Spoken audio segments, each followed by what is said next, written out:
And then I'm going to explore the front of my legs for tension. So if I have my quads engaged, the quad muscles or the four muscles on the front of your thigh, they might be pulling up my kneecaps.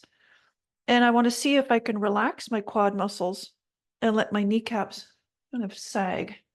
They drop down and they relax. And actually, if you can feel your kneecaps, when they're relaxed, when your quads are relaxed, you should be able to wiggle your kneecaps. Okay. Now, if you bend over, keep your knees straight, right? You can't wiggle them if your knees are bent. So keep your knees straight, wiggle them for a second.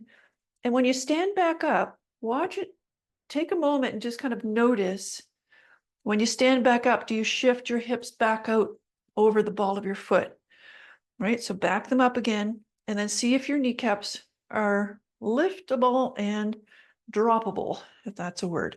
If you can lift and then release, lift and release. So get familiar with that feeling of, this is what it feels like to contract my quads. It's a willful thing, like I'm doing it on purpose, and then I can turn that off, right? So the issue with a lot of people is they can't find the off switch. So what you can do is take your butt and lean against a wall with your feet out. I'd say about 1 foot's length away. And now that you're leaning, your body might release those quads a little bit more because your body is not, your central nervous system is not worried that you're going to fall over. That's usually why you have quad tension, because your quads are hanging on to you. Let's see if you can lift and lower your kneecaps. Kind of hard to see with these dark leggings, but when I look down, I can really see my kneecaps moving up and down. So now we're going to just pause for a moment and see if we can stand. Let's do this.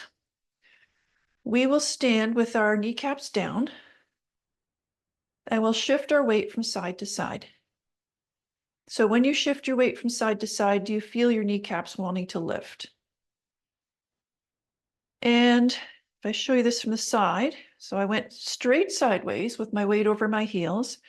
Now I'm going to come back into the center and I'm going to shift my pelvis forward and back, forward and back. And I can feel the weight transferring from the back of my foot to the front, even to the toes.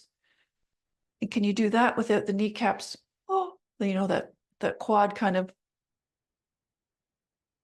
gripping.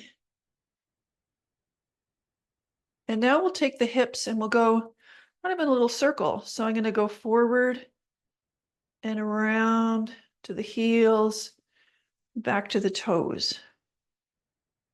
And see if you can do all these movements without the quads engaging. And then we'll go in the other direction. Remember, the upper body is staying in a space hold. So my upper body is staying over the same piece of ground and the hips are moving under the rib cage. Okay.